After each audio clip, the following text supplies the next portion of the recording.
हिस्सा है। वो पूरे फ्रंटियर एरिया जो आपका है, पूरे फ्रंटियर एरिया चाहते हैं। अच्छा, दूसरी एक और चीज है, बलूचिस्तान में 60% से ज्यादा पॉपुलेशन है वो पश्तून है, वो बलोच है ही नहीं। तो जब वो उस पे आते हैं क्लेम करने में, तो फिर वो पूरा क्लेम करते हैं, सिर्फ इलाका नहीं, एक तहजीब के तौर से, एक लैंग्वेज के तौर से, एक कल्चर के तौर से। So these are basically Pashtun areas, है ना, जिस पे पाकिस्तान अब बैठा हुआ है काबिज होकर। ठीक है, कोई बात नहीं, बैठा हुआ है। लेकिन अगर ये सोचते हैं कि तालिबान को ये कठपुतली की तरह नचा लेंगे और तालिबान को बोलेंगे कि उठो तो उठ जाएगा तालिबान और बैठो तो बैठ जाएगा, अब वो तालिबान नहीं है। They are going to hit back and they have already warned Pakistan. वो बेसिस के बारे में उन्होंने धमकी दे दी है ना। ये पाकिस्तान के अंदर नाश कर देंगे पूरा पाकिस्तान का, तालिबान वाले, अगर पाकिस्तान अपनी हरकतों से बाज नहीं आया तो। आपने भी पीछे कहा कि पाकिस्तान का एलिगेशन भारत पर यह भी होता है कि वो अफ़गानिस्तान के साथ मिलकर पाकिस्तान को टफ टाइम देते हैं। अभी रिसेंटली पाकिस्तान ने कहा कि लाहौर में हाफिज़ सईद के घर के पास जो बम ब्लास्ट हुआ था उसके पीछे भारत है। ये प्राइम मिनिस्टर भी कह रहे हैं, पाकिस्तान की एस्टैब्लिशमेंट भी कह रही है। तो कैसे आप इस एलिगेशन को लेते हैं? ताहिर साहब, जब भी पाकिस्तान ही कहता है ना कि हमने डॉजियर दिए पर भारत का मार्केट इतना बड़ा है कि कोई हमारी बात नहीं मानता, ये ना अपने आप से झूठ बोलते हैं, अपनी कौम को झूठ बोलते हैं। देखिए, जब डॉजियर हमने दिया था, हमारे डॉजियर के बाद पाकिस्तान चला गया FATF में, ठीक है सर, और वहां पे ग्रे लिस्ट में रखा गया पाकिस्तान को, और इतनी बुरी तरीके से ग्रे लिस्ट में है पाकिस्तान की। पाकिस्तान जब ब्लैक लिस्ट में नहीं जाता तो वो लोग ना फिर भंगड़े डालते हैं सड़क पे कि यार ये तो विक्ट्री हो गई, देखो हम ग्रे लिस्ट में नहीं गए, हम तो ब्लैक में नहीं गए, हम ग्रे में ही हैं। कहने की बात यह है कि साहब ये झूठ बोल रहे हैं। क्यों करवाएगा इंडिया ब्लास्ट? क्यों करवाएगा वहां पे? पाकिस्तानियों ने पहले बोला गैस पाइपलाइन का ब्लास्ट है, खुद ही इन लोगों ने बोला, इनके पुलिस का बयान है ऑन रिकॉर्ड कि गैस पाइपलाइन का ब्लास्ट है। फिर इनको ध्यान आया कि अगर गैस पाइपलाइन फटी तो एक काम करते हैं, चलो भारत को ही ब्लेम कर देते हैं। इन्होंने ब्लेम कर दिया, पर ये लोग प्रूफ कभी नहीं देते। ये लोग, पता है ताहिर साहब कैसी बात करते हैं, आपको शौक लगेगा। मैं इनके मीडिया में देखता हूं और इनके जनरल्स को बात करते हुए, पता नहीं क्या लो IQ है या दिमाग नहीं है, मुझे नहीं पता क्या, मुझे कहना नहीं चाहिए, बड़े सख्त अल्फाज हैं, लेकिन मुझे लगता है कि कुछ है कमी कहीं पे। और मैं बताता हूं, जैसे हमने जब बॉम्बे पे जो 26/11 हुआ था, जब हमने प्रूफ दी थी, या हम कभी प्रूफ देते हैं पाकिस्तान में जो टेररिस्ट कैंप्स हैं, हम सर ग्रिड रेफरेंसेस होता है ना, लैटिट्यूड लॉन्गिट्यूड, जो ग्रिड रेफरेंसेस होते हैं, ग्रिड रेफरेंसेस के साथ, बंदे के नाम के साथ, राइट, उसका ये मोबाइल नंबर है, उसका ये उसका बैंक अकाउंट नंबर है, वो इस घर में रहता है, इस घर के अंदर जाके देखिए, हमारी ये इंटेलिजेंस है। हम एक पूरा डॉजियर बना के देते हैं, उसमें मोबाइल फोन की रिकॉर्डिंग, राइट, जैसे कि मोबाइल फोन की रिकॉर्डिंग जो एक बार आपको याद होगा, मुशर्रफ और उसके एक जनरल के बीच में बात हो रही थी। मुशर्रफ शायद he was in I think he was in Beijing और सम अदर प्लेस, कहीं फॉरेन कंट्री में थे वो, जब इंडिया ने रिलीज करी थी वो मुशर्रफ की रिकॉर्डिंग, राइट। तो मेरा ही कहने का मतलब है ताहिर साहब कि हम लोग इस तरीके का जब प्रूफ, ये हमारे लिए ये प्रूफ है, हम इसको सबूत मानते हैं कि जब आप स्पेसिफिक सबके सामने डाल दें। और हमारा कोई भी चैनल देख लें, न्यूज चैनल सबने चलाया है, अब आप देख सकते हैं स्पेसिफिक। अगर हम कह रहे हैं हाफिज सईद, तो हम बोलेंगे हाफिज सईद उस तारीख को यहां पे था, उसने इससे ये बात करी, ये वॉइस रिकॉर्डिंग है। एक एग्जांपल दे रहा हूं, मैं ये नहीं कह रहा कि हाफिज सईद की वॉइस रिकॉर्डिंग है, पर मैं एक एग्जांपल दे रहा हूं, एक उदाहरण दे रहा हूं कि ये बंदा है, इसने ये बोला। ये परवेज मुशर्रफ की रिकॉर्डिंग तो हमने बताई थी, ठीक है। पाकिस्तान क्या कहता है कि पाकिस्तान टेलीविजन पे कैसे बातें होती है, मैं आपको जरा उनकी आपकी इजाजत हो तो थोड़ी सी उनकी नकल मार के आपको दिखाता हूं, बड़ा अच्छा लगेगा आपको। वो कहते हैं कि जनाब, सबको पता है कि इंडिया इसमें मोहम्मद लफ्ज है, आपको भी पता है, मुझे भी पता है, इनको भी पता है, सबको पता है, तो इसका मतलब इंडिया लफ्ज है, क्योंकि वहां पे टीवी पे 3 पैनलिस्ट बैठे हैं, सबको पता है। ये कौन सा लॉजिक होता है? आप देखिए, मोईद यूसुफ और DG ISPR प्रेस कॉन्फ्रेंस करते हैं, या फिर शाह महमूद कुरैशी और DG ISPR एक प्रेस कॉन्फ्रेंस करते हैं। वो कहते हैं साहब यूपी में 60 टेररिस्ट कैंप हैं, हरियाणा में 35 हैं, किधर हैं, किधर है? कोई लोकेशन नहीं सर, कोई ग्रिड रेफरेंस नहीं, कोई बंदे का नाम नहीं, ऐसी। अरे आपके पास प्रूफ है, आप दीजिए ना। दुनिया, हमने दुनिया के सामने दिया, हमने सबके सामने दिया।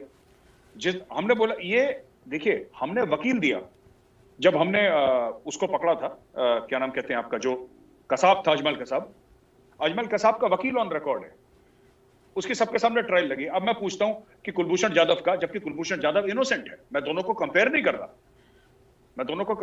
पर मैं बता रहा हूं, पाकिस्तान कहता है ना कि कुलभूषण जाधव ने टेररिज्म करा, ये सब पाकिस्तान झूठे इल्जाम लगा रहा है। उसके लॉयर का नाम बता दीजिए, मुझे तो नहीं पता उसके लॉयर का नाम। फौजी कोर्ट से, फौजी कोर्ट कौन से सिविलाइज्ड मुल्क में, कौन से सिविलाइज्ड मुल्क में except for the army people जिनके ऊपर आर्मी एक्ट लागू है, वहां पे फौजी कोर्ट चलती है? कौन से सिविलाइज्ड मुल्क? ये पाकिस्तान में चलती है। तो ये कुछ इनका प्रूफ पता है क्या है कि पाकिस्तान में बच्चे बच्चे को पता है? ये इनका प्रूफ है सर। ठीक है, ये प्रूफ लेके ये दुनिया के सामने जाते हैं कि सबको पता है। फिर जब लोग इनका प्रूफ डस्टबिन में फेंक देते हैं, फिर ये कहते हैं कि हिंदुओं ने साजिश की है, यहूदियों ने साजिश करी है, और इंडिया का मार्केट बहुत बड़ा है तो इंडिया पैसे दे देता है तो सब खरीदे जाते हैं। असली हमारा मौकिफ कोई नहीं सुनता। अरे इनका होमवर्क ही गड़बड़ है। और इनका होमवर्क कितना गड़बड़ है सर कि मतलब इनकी एक तो इनकी फॉरेन सर्विस भी ऐसी है, पता नहीं इनकी फॉरेन सर्विस क्या करती है। वो कौन से मुल्क का था, एक फौजी जर्नल था कोई था, जिसने अपने खुद की एम्बेसी की बिल्डिंग बेच दी थी। आप गूगल पे अगर जाएंगे तो आपको दिखेगा, उस बंदे ने अपनी एम्बेसी की बिल्डिंग बेच दी सर। तो ये ऐसे चलते हैं मुल्क, फिर कहते हैं सबको पता है। आपका ये जोर कि पाकिस्तान की तरफ से ये क्लेम कि सबको पता है, चूँकि हमने कह दिया कि भारत ने करवाया है और उसके पीछे सबूत हो या ना हो, इट डज़ंट मैटर, हमने कह दिया है। अच्छा, यही जो मामला है वो एक यूरोप से एक छोटी सी एनजीओ बनी हुई थी, उसने इन्फो लैब से किया। वो आज तक शाह महमूद कुरैशी कोट करते हैं, ये देखिए वो इन्फो लैब बताता है कि भारत प्रोपेगेंडा कर रहा है। तो ये जो पूरे का पूरा रेटरिक है जिसके बारे में आपका ये कहना है कि दुनिया डस्टबिन में फेंक देती है, जो कि उसके पीछे कुछ सब्सटेंशियल एविडेंस होता ही नहीं है, कोई प्रूफ होता ही नहीं है, लेकिन फिर ये क्यों देते चले जाते हैं? जब दुनिया भी नहीं मानती, पाकिस्तान के रीजनेबल जो लोग हैं वो भी हंसते हैं, भारत भी हंसता है, तो फिर ये क्यों करते चले जाते हैं? आपको क्या समझ आती है बात?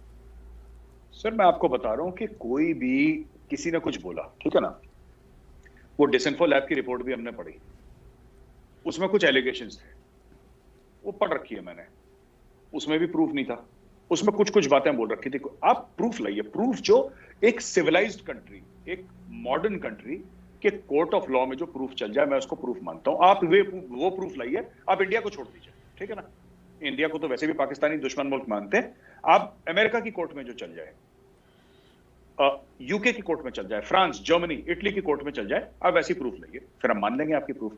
ये वो प्रूफ लाते हैं जो चाइना की कोर्ट में चल जाए सर, और वो कहीं दुनिया में चलता नहीं, सिर्फ चाइना और पाकिस्तान को छोड़ के। तो ये कि सबको पता है, ये ऐसे बात बोलते थे। इनके टीवी पे पैनलिस्ट जो बड़े दानिश्वर बनते हैं, दानिश्वर बनते हैं सर, वो लोग ऐसी ऐसी अजीब और गरीब बातें करते हैं कि विच इज मतलब कि इतना जबरदस्त मुझे फनी लगता है कि यार इतने बुजुर्ग हैं, सफेद बाल हो गए इनके, कहते हैं कि मैं तो 30-40 साल से इंडिया पाकिस्तान रिलेशन स्टडी कर रहा हूं। ऐसी बातें करते हैं वो लोग कि मैं इतने सालों से स्टडी करता हूं, तब ऐसी बेवकूफी की हल्की बातें करते हैं कि सबको पता है। वो तो आप जानते ही हो जी कि इंडिया इसमें मुलव्वस है, वो तो सभी को पता है कि अरे ये कैसी लैंग्वेज होती है कि सबको पता है? इसीलिए डस्टबिन में। अब डिसइंफो लैब की आपने बात करी, ठीक है, शाह महमूद कुरैशी डिसइंफो लैब को कोट करते हैं, ठीक है सर, उससे क्या फर्क पड़ता है? कल अगर एक बात बताइए, कल अगर न्यूयॉर्क टाइम्स में आ जाए, न्यूयॉर्क टाइम्स में आ जाए कि पाकिस्तान टेररिज्म कर रहा है, ठीक है, डिसइंफो लैब को तो कोई नहीं जानता था आज से 1 साल पहले।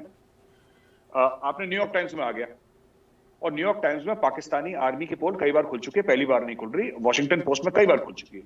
क्या इंडिया उसको यूएन लेके चला गया कि एक अखबार में छपा, ये हमारी प्रूफ है, और फिर कहते हैं आईएसआई नंबर 1 एजेंसी है वर्ल्ड की?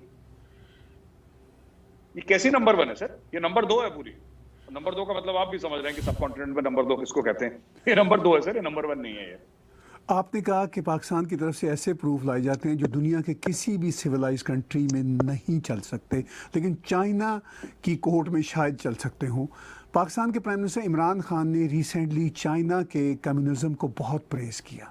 इससे पहले वो रियासत मदीना को बहुत प्रेज़ करते थे, उनका ख्याल था कि रियासत मदीना सबसे उम्दा है।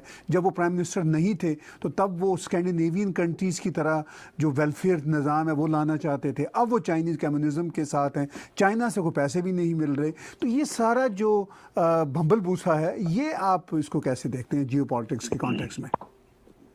ताहिर साहब, ये जो चाइना के निजाम पे पहुंचे हैं ना, ये था सऊदी अरेबिया से, मदीना से होते हुए, ये डायरेक्टली चाइना नहीं पहुंचे। ये via Iran, via Malaysia, via तुर्की, बीच में इन्होंने एर्तुगरुल गाजी भी देखा सर। ये सब कुछ टीवी सीरियल देखते देखते अब ये चाइना पहुंचे कि China has provided a viable alternative to western democracy. ये भाई साहब कह रहे हैं इमरान खान, ठीक है, कि ये viable alternative to western democracy. देखिए, इससे दो चीजें नजर आती हैं। वो जो रियासत मदीनाबाद, वो तो फ्रॉड आदमी है इमरान, लेकिन ताहिर साहब आपको एक बात समझनी पड़ेगी, ये दिखाता है कि इमरान खान की सोच क्या है। He has dictatorial tendencies, Imran Khan की डिक्टेटोरियल टेंडेंसीज हैं, वरना चाइना को कोई अच्छा बोल नहीं सकता। ठीक है, चाइना की इकोनॉमी जबरदस्त है, कोई डाउट नहीं कर